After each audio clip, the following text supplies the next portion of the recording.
Ohatiny aty ohatiny aklahy miaraba antsika mianaran'i Jesosy sy tsy hakanavaky aby ilay longomamy tsy hakanavaky any tokantrano zay misy antsika any na ia misy anao zay na aiza n'aiza misy anao de eo akaikinao foana ny tompo ary miaraka aminao izy. Ankehitriny de hitondra ny sakafom-panahintsika zay mihetsika aloha hevitra hoe famonjena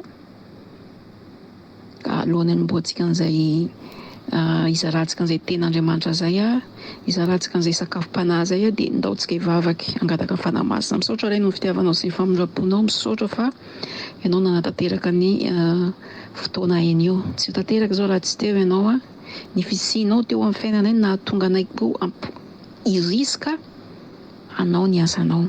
Satria zany moa zany no antony ivelomanay eto anao ny asanao hideranao hankalazanao ka doe mitenen'Andriamanitra manatrehy ianao no ampiteny ty mpanomponao zay ataonao fitaovana ary ianao ihany koa no mifotoana ho an'ireo zay miaino any tokantrano zay misy azy any. Manatrika eto anao ankehitriny Tompo, aoka ny sitraponao no atao, aoka ny havatra avy aminao no hiparitaka na amiko zay ataonao fitaovana zany na amin'le olona ny havana, ny ray, ny reny, ny ranadasy, ny rahavavy rehetrarehetra zay iaino amin'izao fotoana itenenako izao.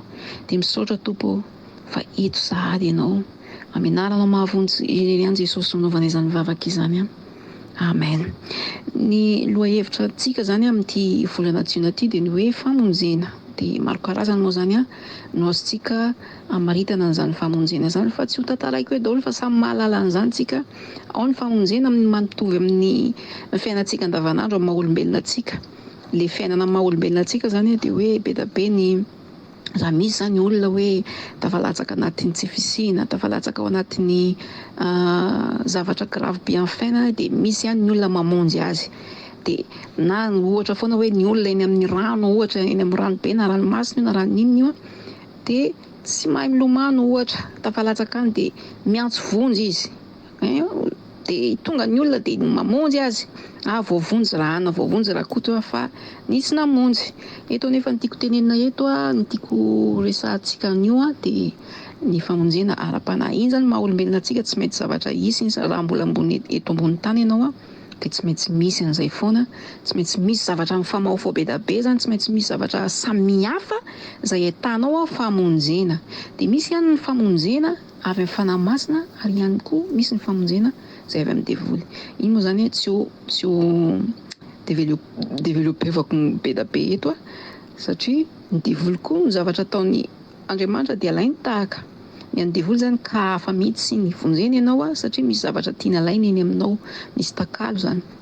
Fa amin'Andriamanitra kosa de vonjena ianao mba ho sambatra, mba hiadana. De alohan'ny hidirantsika lalindalina amin'ny le izy zany amin'ny tenin'Andriamanitra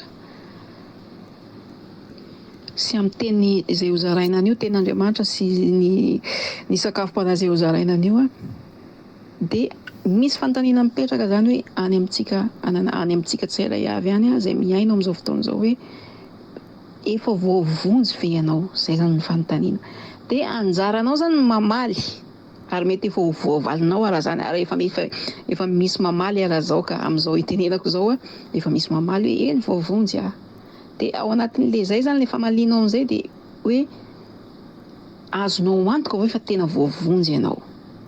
Ok, zay zany de hiroso amin'ny lalindalina bebe kokoa amin'izay isika amin'ny sakafom-panahy. Amen. Iarahantsika malala moa zany amin'izao vaninandro iainantsika zao fa tena mihamafy ny fiainana amin'izao fotoana iainantsika izao. Misy ady, misy mosary, misy olana de lasa mikorontana ny olona zanak'olombelona satria ao anatin'ny tsy fisina, ao anatin'ny olana, ao anatin'ny tebiteby amin'izao andro iainantsika izao. De ao anatin'le fisavorontahan'olombelona zay zany zanak'olombelona tsy hakanavaka io tsy voatery ho gasy foana fa ny rehetrarehetra manerana an'izao tontolo izao mihitsy de eo zany mipetraka le famonjena hoe aiza no misy an'ilay toeran'ilay famonjena. Satria amin'izao vaninandro iainantsika izao de be da be ny mpanaradian'Andriamanitra mitory ny fahagagana, mitory ny fanasitranana, mitory ny inona koa moa zany maminany a. De oro anefa ny zanak'olombelona amin'izao iainantsika izao, atsika rehetrarehetra moa zany, ny olombelona amin'izao iainantsika izao ao anatin'ny mangidy, ao anatin'ny tomany, ao anatin'ny harirahana, ao anatin'izany atao hoe efa tsy mahita lalakale. Eny fa na dia ny matoky an'Andriamanitra ara, ary vao maheno n'ireny zavatra reny a, zay zavatra hafahafa zany tiako tenena hoe toriana, hoe fahagagana, fanasitranana, faminaniana sy ny karazana reny a, dia manomboka miamaivamaivana satria ireny no ilainy, zany no ilainy.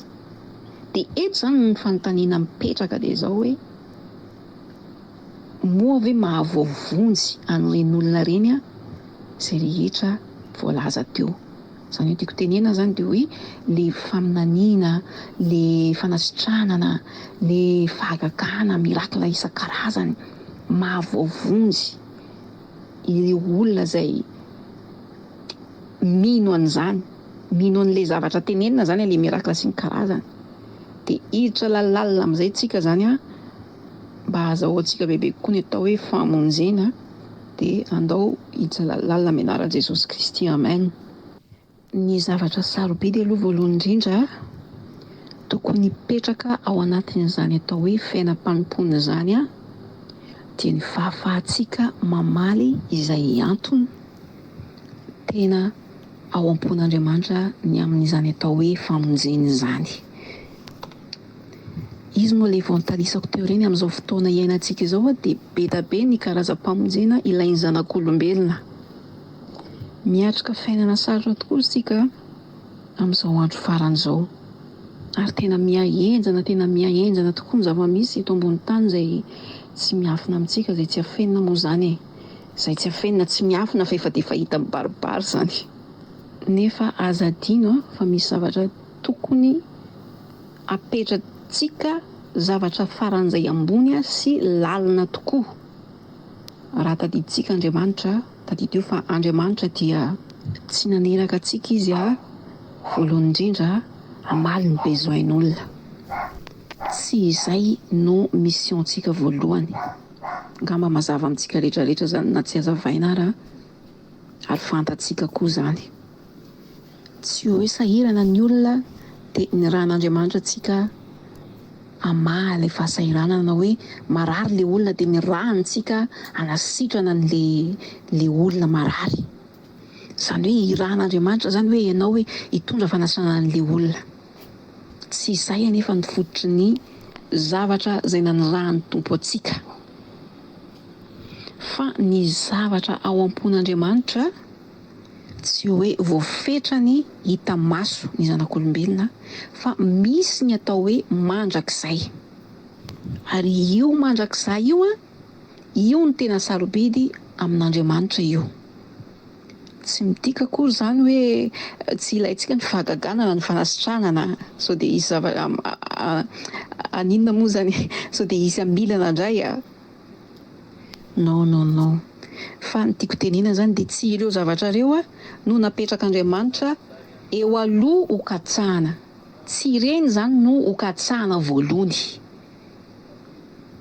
Fa ireny zavatra ireny a dia nampitoerin'Andriamanitra ao aoriana manaraka ny finoanan'Andriamanitra. Tsy haiko na azontsika, tiako tenena zao moa zany tsy dia mahay fiteny nasionaly loatra fa dia misy matoky efa azontsika ny tiako tenena eto. Mila mametraka zany tsika rehetrarehetra ny ao am-pon'Andriamanitra hoe inona no tanjon'ny Andriamanitra voalohany, inona ny zavatra ao am-pon'Andriamanitra voalohany, dia ny famonjena. Io no tena important amin'Andriamanitra io. Amen. Ary io no mila hiverenantsika zanak'olombelona izay manara-dia ny Kristy, izay mpanompon'Andriamanitra, ny fiangonana amin'izao andro faran'izao. Amen. Mila miverina amin'ny mission izay tena anirahan'Andriamanitra azy a, ny fiangonana. Tena antso izao zavatra ataoko izao a, izao zavatra teneniko izao ho antsika rehetrarehetra amin'ny andro farany. Tena antso amin'ny fo, amin'ny saina, amin'ny fanahy.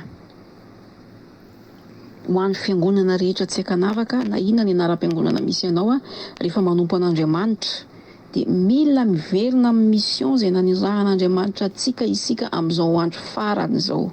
Amen. Izany hoe miantso antsika Jesosy Kristy amin'izao andro farany izao hitory izay tokony ho toriana. Averiko indray miantso antsika Jesosy Kristy amin'izao andro farany izao hitory izay tokony ho toriana ary ianao izay zavatra tokony hatao fa tsy mamalakira. Zay zany tiako tenenina eto. Reny rehetrarehetra izay voatontsika teo aloha reny fahagagana tsy mba zavatra toriana mihitsy reny, tsy zavatra toriana reny ny fanasranana tsy mba zavatra toriana reny fa zavatra hatao reny. Inona ny zavatra toriana? Ny famonjena ny fanjakan'Andriamanitra, zany ny toriana. Ny atao hoe fiainana mandrakizay zany ny toriana. Ny fibebahana zany ny toriana. Hoe ahoana ny olona anankiray mba ho voavonjy, inona no atao mba ho voavonjy. Amen. Ny zavatra toriana dia ny fahafahan'ny olona mandray ny fiainana mandrakizay. Averimberitsika foana ary mila tadiditsika. Raha misaina antsika ny fihodinan'ny olona voalohany izay nihodina tamin'Andriamanitra. Rehefa nanomboka nihodina tamin'Andriamanitra zany ny olona voalohany izay nohariany tahaka ny endriny, natao tsy handova fahafatesana fa natao ny hiaina mandrakizay tao edena. Dia very zavatra anankiray Andriamanitra. Ny zavatra niongotra teto ambony tany nataony teo amin'ny fiainan'ny olona. Dia rehefa niongotra zany io fiainana io dia ny tanjon'Andriamanitra dia ny amerina an'io indray ao anatin'ny olona. Tsy haiko na azontsika na tsy azontsika fa miniminy sy matoky fa azontsika ihany. Atao jerentsika ny tantaram-piainan'i Mosesy, boky Nomery toko 120, Nomery toko 120 andininy 17 ka hatramin'ny 19. Tamin'ny voalohany moa zany izay tsy miafina amintsika io menarana io dia namitaka ny olona, namitaka ny Eva zany mazava ho azy izay haitsika ny tantarany. Namitaka azy tamin'ny alalan'ny fanomezana voankazo. Dia ny menarana resahantsika eto zany dia mazava ho azy koa izay tsy miafina amintsika fa Satana. Dia ao amin'ny bokin'ny Nomery io efa tsy menarana intsony no nasainy hohanina fa izy indray no mihinana ny olona. Ndao vakintsika amin'ny anaran'i Jesosy.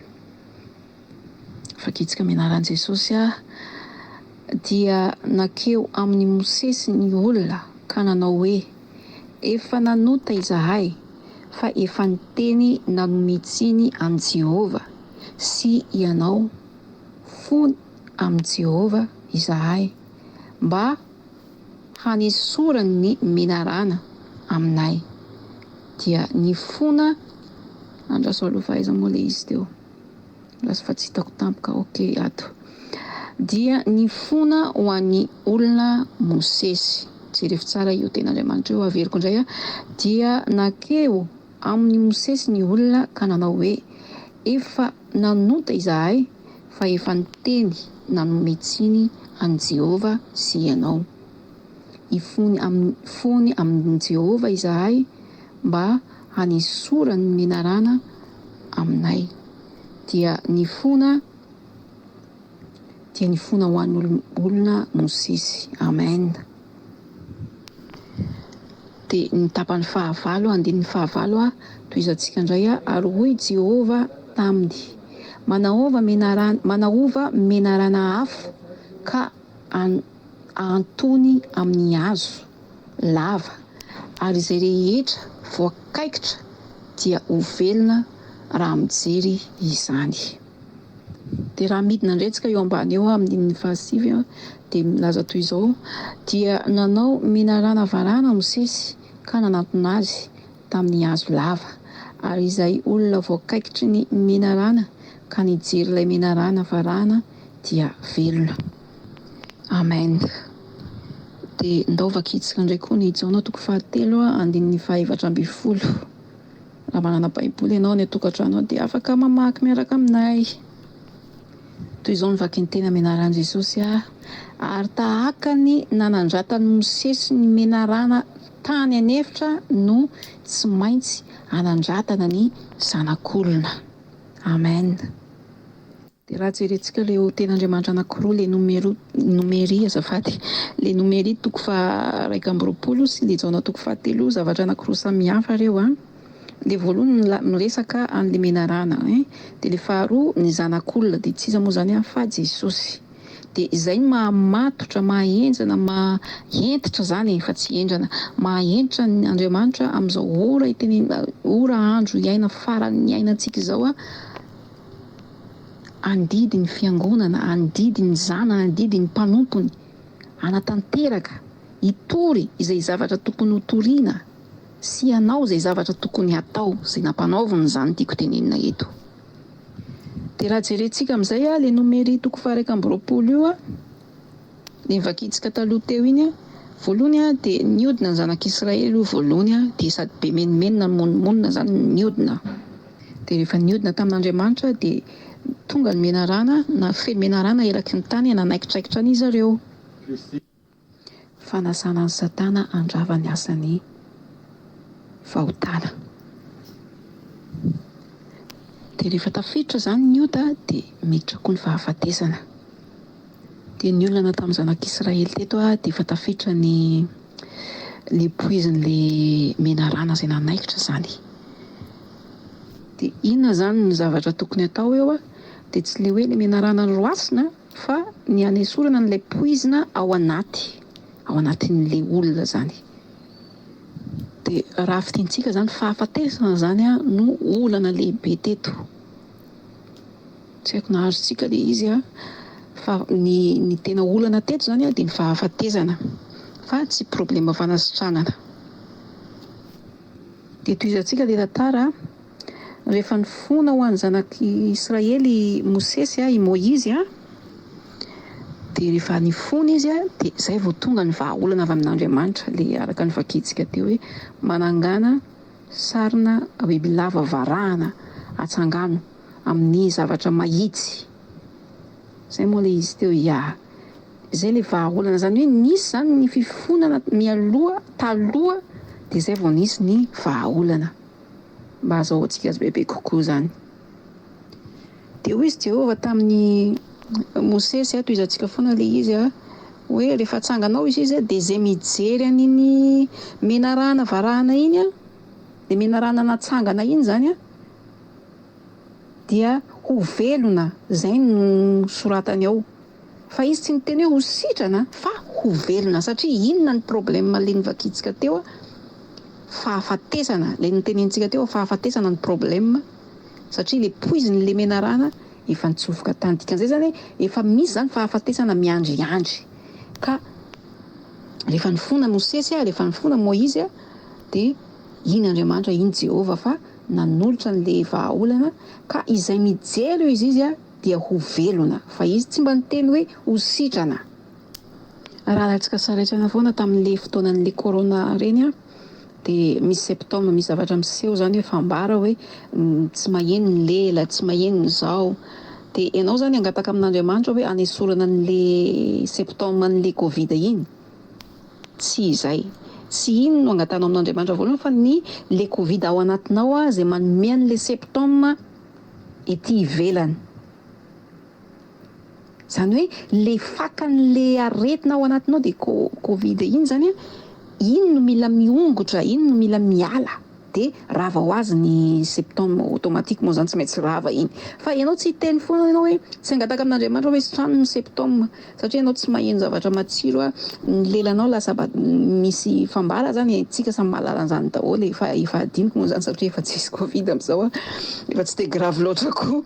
Dia ianao izany mila mangataka amin'Andriamanitra hoe ilay Covid mihitsy no fongorona ny ongotana ilay ao anatin'ilay vatana misy an'ilay izy.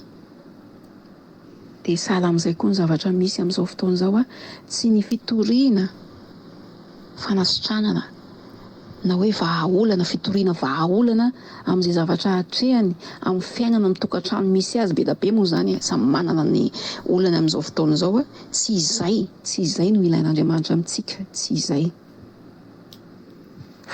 ny fond nylay fahotana izay mitondra fahafatesana. Ok, mety be dabe ny olona manana fanomezam-pahasoavana ary be dabe mihitsy aloha tena be dabe hoe za miteny ny sasany hoe za manana fanomezam-pahasoavana fanasitranana, za manana-panomeza-pahasoavana amin'ny fanaovana fahagagahana, za manana fanomezam-pahasoavana. Be dabe zany, be dabe amin'izao andro iainantsika izao be dabe ny olona manana an'izany. Nefa tsy ireo no andrasan'Andriamanitra amintsika, tsy ireo no andrasan'Andriamanitra aminao amin'izao vaninandro iainantsika izao, amin'ny ora sy fotoana sy segondra sy ora farany zany, zay ora farany iainantsika izao. Ny olana nahatonga an'i Jesosy teo ambonin'ny hazo fijaliana, zay le hoe menarana natsangana tamin'ny hazo. Tsy haiko na azontsika na tsy azontsika fa zao moa zany mangataka amin'Andriamanitra ihany koa ampiteny anahy, izy no ampiteny eto zany hoe tahaka ny menarana izay natsangan'i Mosesy tsy nitondra fanasitranana fa fahavelomana. Dia ny fahatongavan'i Jesosy Kristy tsy tonga izy hanasitrana aloha fa hitondra fiainana vaovao ho an'ny olona izay mibanjina azy. Izay mibanjina an'i Jesosy zany tiako tenenina, izay mifantoka aminy. Amen. Dia ny anjarantsika mpitoro zany dia misarika ny olona, mitarika ny olona hibanjina an'i Jesosy. Izay no anjarantsika amin'izao ora sy fotoana farany iainantsika izao. Dia ny zava-misy amin'ny resaka fanasitranana sy fahagagahana, rehefa tanteraka amin'ilay olona ilay izy dia mahatsiaro hoe sambatra ilay olona hoe soulager kely aloha izy satria tanteraka izay rehetra iriny, tanteraka izay ilainy, afaka mivesatra sy ny fanaintainana rehetra izay niareta ny herifiry nampangirifiry azy. Dia ny fahatongavan'i Jesosy anefa raha vavy malala sy ranadà malala tsy hoe hitondra, tsy hoe nitondra famalivanana ho an'ny olona izy fa nitondra fiainana ho an'ny olona. Amen. Fa jerentsika hoe nanaikitra n'ilay zanak'Israely menarana dia lasa dia tsy maintsy maty anefa ilay olona satria tafiditra ny poizina. Nefa hatrany Edena dia efa tafiditra ny poizina. C'est-à-dire zany hoe izy ny vazaha zany hoe le poizina tafiditra iny zany ilaina fiainana fa tsy ilaina fanasitranana. Dia izay mahatonga antsika mitady an'ilay hoe famonjena. Amen. Satria ny fiainana midika famonjena, famonjena midika fiainana. Amen. Ny solution zany dia famelomana fa tsy fanasitranana. Tsy famalivanana no ilaina fa délivrance na fahafahana. Ianao zany mety hitory amin'ilay olona ianao fanasitranana nefa ilay olona tsy manana an'i Jesosy. Ohatra foana zany. Inona zany no zavatra ataonao hoe étape voalohany ataonao mitory an'i Jesosy. Amin'ny resaka fitoriana no tiako tenenina eto. Mitory ny famonjena izay nataon'i Jesosy. Mitory ny fitiavan'i Jesosy. Mitory ny fiainana mandrakizay. Dia manaraka ho azy ny fanasitranana. Amen. Manaraka ho azy ny fahagagahana.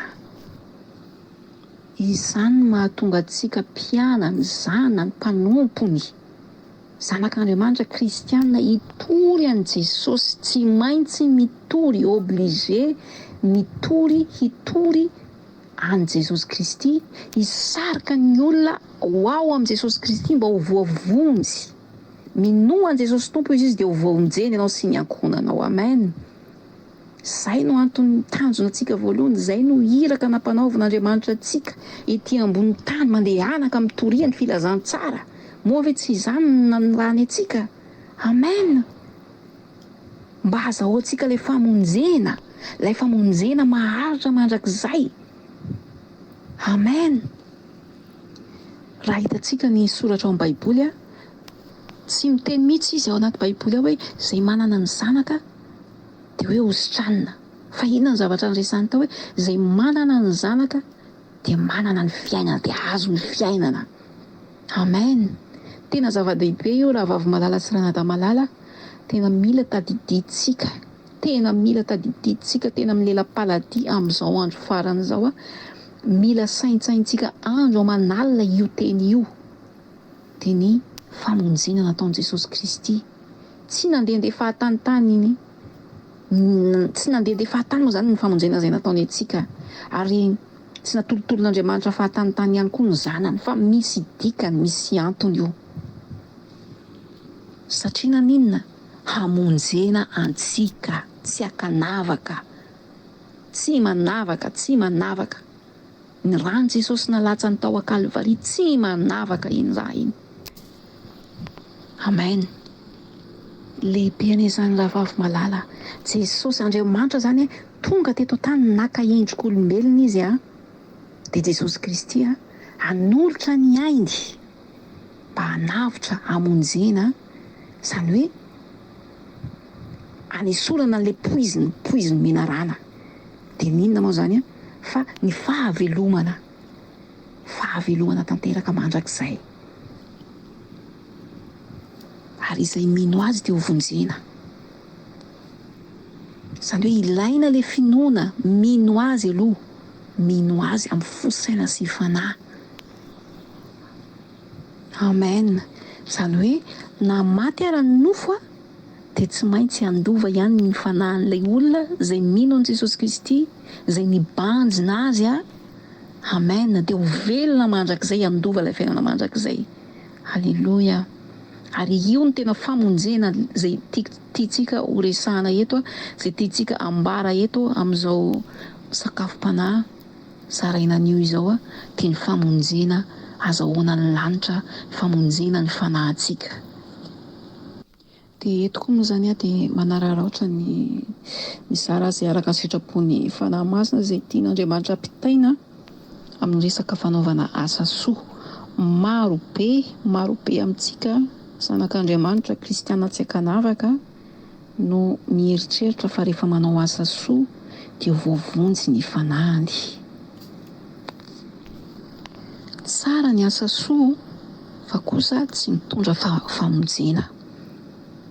Ary maro be ny voafitaka fa hoe rehefa manao asa soa izy dia tsy maintsy hijery azy Andriamanitra ve dia tsy hijery na dia kely ara ny asa soa ataoko, dia mba tsy hanome toerana kely anahy, dia tsy hamonjy anahy, tsy hamonjy ny fanahiko.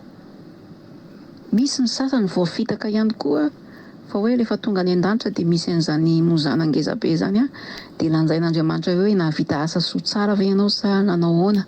Dia raha ohatra zany be da be ny asa soa vitanao sy ny fanampiana olona vitanao ohatra ity ambony tany dia mahazo fanjakan'ny lanitra ianao, satria rehefa lanjaina zany le izy dia ny asa soa rehetrarehetra zany vitanao no be lanja kokoa. Dia iny zany hitsarana anao hoe mahazo ny lanitra ianao zanako lahy, mahazo ny lanitra ianao zanako vavy, satria be da be ny asa soa izay vitanao teny ambonin'ny tany. Maro ny olona manana an'izany fisainana izany ary maro fa mila mandiny tena itsika. Dia maro koa amin'izao andro iainantsika izao maro ny antokom-pivavahana be da be mihazakazaka manao an'io asa soa io satria mikatsaka ny fanjakan'ny lanitra izy mba tsy hahavery ny fanahiny noho ny amin'izay fandanjana ny soa izay vitanao izay. Io fomba fisainana io dia fomba fisainana efa ela io, efa fomba fisainana tany amin'ny testameta taloha ao amin'ny Deutéronomie. Zava-misy koa io raso hoe aiza izy teo andraso aloha jerena. Deutéronomie 5:10 andininy 7 ka hatramin'ny 11 manana fotoana ianao ny tokantranonao any dia afaka mamaky an'io soamantsara ianao. Resaka fanaovana asa soa le izy famporisihana, misy didy mihitsy mivoaka amin'ny fanaovana asa soa. Dia ny fanaovana asa soa zany no azahoana fitahiana, azahoana fahasoavana avy amin'Andriamanitra araka ny testameta taloha izay vakiantsika io.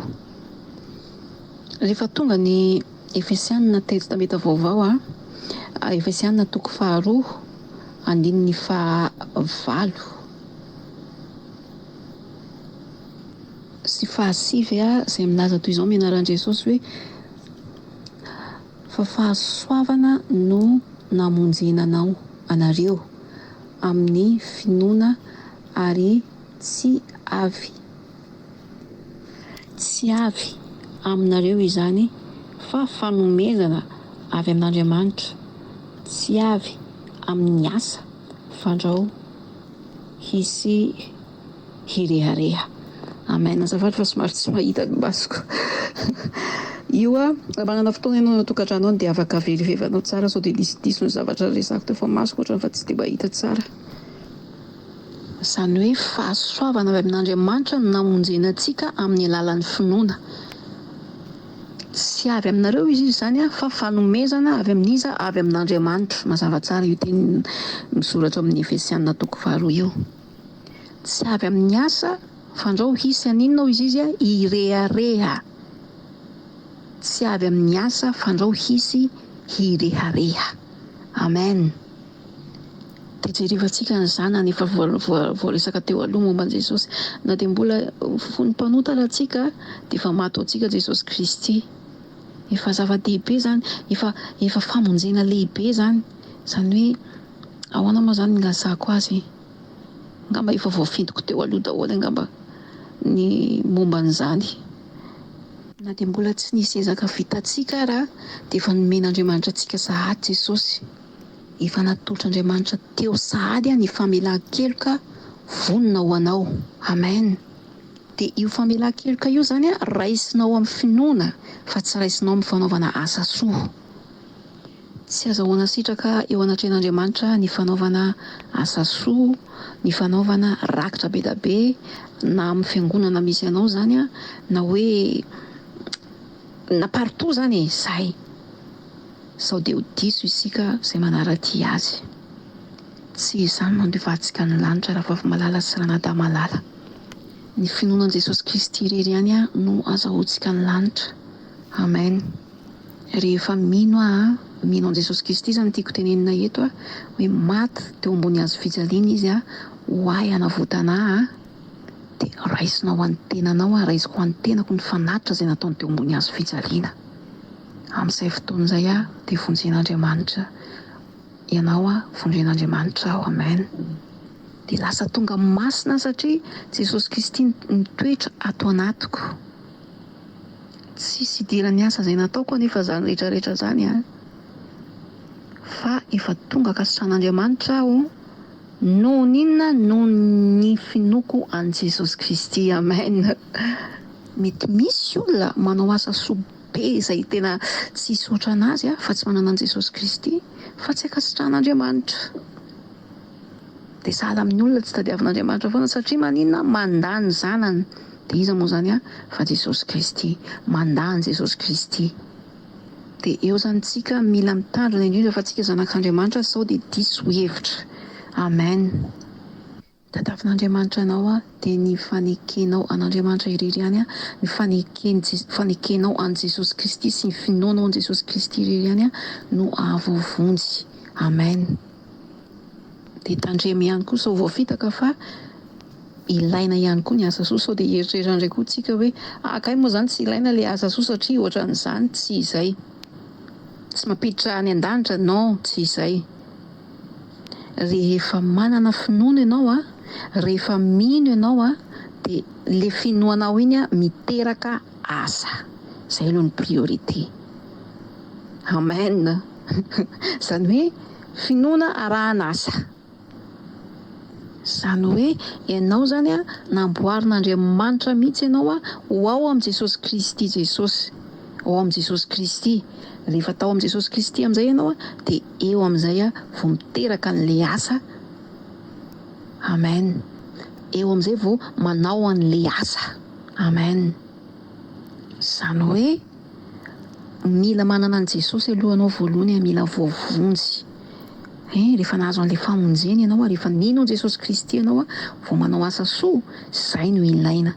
Fa tsy hoe hanao asa soa ianao nefa tsisy an'i Jesosy Kristy. Tsy manana an'i Jesosy Kristy, tsy mino an'i Jesosy Kristy. Dia tsisy dikany zavatra ataonao. Ary izany mahatonga antsika miteny hoe ilaina ny asa soa fa tsy mahavoavonjy. Izany hoe io zany tsy pasiporo hidirantsika any an-danitra io. Amen. Fa ny finoantsika ny zanaka dia tsy iza fa Jesosy Kristy ilay nanolotra ny ainy teo ambony hazo fijaliana. Io no mahavoavonjy antsika. Io no amonjena antsika. Io no mitondra famonjena ho an'ny fanahintsika. Amen. Zany hoe Jesosy Kristy mihitsy zany a no ilainao. Jesosy Kristy mihitsy no famonjena lehibe eo amin'ny fiainanao. Halleloia. De mankasitraka fe no tapahako eto fa lava be le izy a, manjary tapahako eto a be da be misy ten'Andriamanitra saika nivakiko teo momba ny famonjena fa tsy haiko na afaka na ahoana. Tsy manina fa vakiko foana kely foana, 4 foana vakiko eto de ajanoko fa lava loatra ny anjarako amin'ny anaran'i Jesosy a. Salamo a fa 7 andininy fa 470 mivakiko izao amin'ny anaran'i Jesosy hoe velona Jehova isaorana anie ny vatolampoko, asandratra anie Andriamanitry ny famonjena ahy. Amen. Salamo fa 720 andininy 1 a. Salamo fa 420 andininy 9 ihany koa, ny famonjena antsika de amin'ny anaran'i Jehova mpanao ny lanitra sy ny tany. Amen. Salamo fa 120 andininy 2, ny famonjena ahy dia avy amin'ny Jehova mpanao ny lanitra sy ny tany. Amen. Efesiana 4 andininy 17 koa, raiso ny famonjena ho fiarovan-doha ary ten'Andriamanitra ho sabatry ny fanahy. Amen. Salamo fa 7 andininy 1, Jehova no fahazavako sy famonjena ahy. Amen. Be da be le izy ato fa ho faranako eto ny anjarako a. Ao amin'ny salamo mo tena be da be azy a. Salamo fa 4 andininy 4, miverena Jehova o, afaho ny fanahiko, vonjeo aho noho ny famindraponao. Jehova no heriko sy fiderako, fa efa famonjena avy izy.